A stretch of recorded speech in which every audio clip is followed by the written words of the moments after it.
Assalamu alaikum. I'm Dr. Akfa Javed. I'm dentist, maxillofacial surgeon as well as aesthetic physician. आज हम एक case discuss करने लगे हैं। एक पेशेंट का मैसेज आया कि उनकी वाइफ को 5 to 6 ईयर से जॉ का मसला है। वो ठीक तरह से खा पी नहीं सकती, दोनों साइड्स जॉ में पेन रहता है। काफ़ी सारे डॉक्टर्स को दिखा चुकी हैं लेकिन किसी को समझ नहीं आ रही। वो क्लिनिक से मेडिसिन लेकर खाती रहती हैं। मुझे उसका परमानेंट सोल्यूशन आप बता दें, अगर आपके पास भेजूँ तो क्या इलाज कर सकते हैं। अच्छा जी, यहाँ पे जो पेशेंट है, she is a 33 years old female with presenting complaint of bilateral TMJ joint pain from last 5 to 6 years। और उनको खाने पीने में मुश्किल है और मेडिसिन से टेम्परेरी रिलीफ तो है उन्हें, लेकिन कोई अभी परमानेंट उसका कोई सोल्यूशन नहीं है। सबसे पहले ये बात समझनी ज़रूरी है कि TMJ इशू जो होता है ये क्रॉनिक कंडीशन है और इसका परमानेंट सोल्यूशन जो है वो पेन किलर्स या टेम्परेरी मेडिसिन से पॉसिबल नहीं है जब तक हम इसका कॉज रूल आउट नहीं करते। कॉजेस क्या हो सकते हैं इसके? आपने देखा होगा अक्सर लोगों को क्लेंचिंग की आदत होती है, यानी कि रात सोते में दांत चबाना। इसके अलावा बाइट इम्बैलेंस है, अक्लूजन इम्बैलेंस है, कोई दांत मिसिंग है जॉ में तो उसकी वजह से अक्लूजन डिस्टर्ब हो जाती है, तो ये TMJ के इश्यूज आ जाते हैं। इसके अलावा पेशेंट्स में TMJ मसल स्पैज़म हो जाता है, यानी कि ये जो जॉइंट है इसके मसल्स में खिंचाव हो जाता है, नेक के मसल्स में खिंचाव हो जाता है। जब वो स्पैज़म होता है तो वो अल्टीमेटली TMJ का पेन शुरू हो जाता है पेशेंट्स में। इसके अलावा इस जॉइंट के अंदर एक डिस्क होता है जो अपनी जगह से हिल जाती है। जब वो हिल जाती है या तो वो टेम्परेरी होती है, परमानेंट होती है, दोनों सूरतों में बहरहाल TMJ पेन शुरू हो जाता है।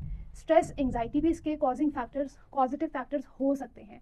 तो सबसे पहले तो ये फैक्टर्स रूल आउट करना ज़रूरी है। सिर्फ पेन किलर्स पे डिपेंड करना और उससे सोल्यूशन की तवक्का करना भी ठीक नहीं है। तो जब आपने ये फैक्टर्स रूल आउट कर लिए कि क्या कॉज है, उस कॉज को हमें रिमूव करना है और उसके बाद TMJ बेहतर हो जाता है, बल्कि ठीक हो जाता है बिल्कुल।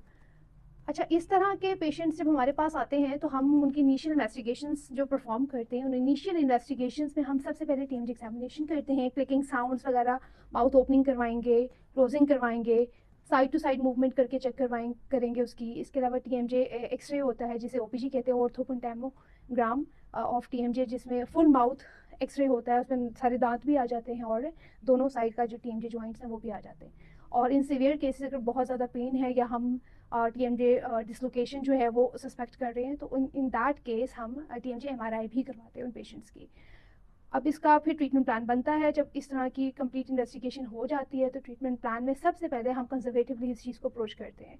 कंजर्वेटिव मैनेजमेंट 4 to 6 वीक्स तक चलती है, जिसमें पेशेंट को सॉफ्ट डाइट इंस्ट्रक्शंस दी जाती हैं। ज़्यादा बोलना, चीखना, चलाना, यॉन करना, ये चीज़ें अवॉइड करवाई जाती हैं, जिसमें माउथ ओपनिंग मिनिमम से मिनिमम हो और ये मसल जो है इसको रिलैक्स रखा जा सके। इसके अलावा फिजियोथेरेपीज़ करवाई जाती हैं, हॉट फर्मेंटेशंस एडवाइस की जाती हैं, जिनमें क्लेंचिंग की हैबिट्स हैं उनको स्प्लिंट्स दिए जाते हैं जो नाइट गार्ड्स होते हैं, कस्टम मेड स्प्लिंट्स दिए जाते हैं। जो बने बनाए मार्केट में मिलते हैं वो स्प्लिंट्स हम यूज़ नहीं करवाते। कस्टम मेड उसकी पेशेंट की डाइट के बाइट के अकॉर्डिंग होते हैं, तो वो इफ़ेक्टिव भी होते हैं, मसल्स को थोड़ा रिलैक्स भी रखेंगे और इसके लॉन्ग टर्म जो इसके रिजल्ट्स हैं बहुत अच्छे होते हैं। तो वहाँ पे हम जो स्प्लिंट्स हैं उनको यूज़ करवाते हैं। मेडिसिन्स में पेशेंट्स को याद रखें, मेडिसिन्स सपोर्टिव रोल प्ले करती हैं, they are not permanent solution. तो मेडिसिन्स में मसल रिलैक्सेंट्स, एनसेड्स और कुछ मल्टीविटामिन्स वगैरह एडवाइस किए जाते हैं पेशेंट्स को। पेशेंट टू पेशेंट जो वेरी करता है, जिस पेशेंट को जो चीज़ हमें लगता है कि ज़रूरत है एडवाइस करने की, हम उसके अकॉर्डिंगली उसका ट्रीटमेंट प्लान डिज़ाइन करते हैं। ज़ाहिर है हर शख्स, हर इंसान एक दूसरे से डिफरेंट है, तो उसका ट्रीटमेंट प्लान जो उसके जो सिम्टम्स है उसके अकॉर्डिंग ही डिज़ाइन किया जाता है। अच्छा, अगर इन सारी चीज़ों से भी पेशेंट को बेहतरी नहीं आ रही है, बेहतर नहीं फील कर रहा है, तो फिर एडवांस ऑप्शंस की तरफ जाया जाता है। एडवांस ऑप्शंस जो हैं वो या तो TMJ स्पेशलिस्ट परफॉर्म करता है या ओरल मैक्सिलोफेशियल सर्जन्स परफॉर्म करते हैं, जिसमें ट्रिगर पॉइंट इंजेक्शंस आ जाते हैं, TMJ जॉइंट इंजेक्शंस आ जाते हैं। इसके अलावा TMJ आर्थोसिंथेसिस, यानी कि जो TMJ जॉइंट वॉश किया जाता है, ये स्पेसिफिक प्रोसीजर है जो कि स्पेशलिस्ट परफॉर्म करता है। जनरल डेंटिस्ट ये प्रोसीजर्स परफॉर्म नहीं करते।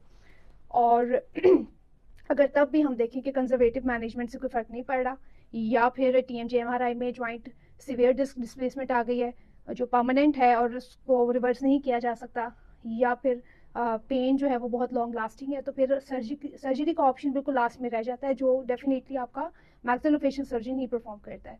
70 to 80% पेशेंट्स जो होते हैं ना, वो conservative management along with physiotherapy और ये हॉट फर्मेंटेशंस और ये मेडिसिन वगैरह, स्प्लिंट थेरेपी वगैरह, ये सारी चीज़ों से इम्प्रूव हो जाते हैं। तो ये चीज़ आप माइंड में रखें जब अगर आप टीएमजे का इशू है, तो टीएमजे के पेशेंट्स को पेशेंस बहुत रखनी है। टीएमजे के पेशेंट्स को बहुत सब्र से काम लेना है, क्योंकि उनका जो ये मसला है ये ग्रेजुअल इम्प्रूव होगा, सडन इम्प्रूव नहीं होगा, इसमें वीक्स टू मंथ्स लग सकते हैं। लेकिन अगर आप प्रॉपर जो conservative therapy, physiotherapy, splint therapy proper follow कर रहे हैं अकॉर्डिंग टू डॉक्टर्स इंस्ट्रक्शन, तो आपका जो टीएमजे है बिल्कुल नॉर्मल हो जाएगा और इसमें जो टीएमजे इश्यूज आपके आ रहे हैं, टीएमजे पेन वगैरह, वो बिल्कुल ठीक हो सकता है। नेक्स्ट टाइम एक नए टॉपिक के साथ फिर मिलेंगे। तब तक के लिए अल्लाह हाफ़िज़।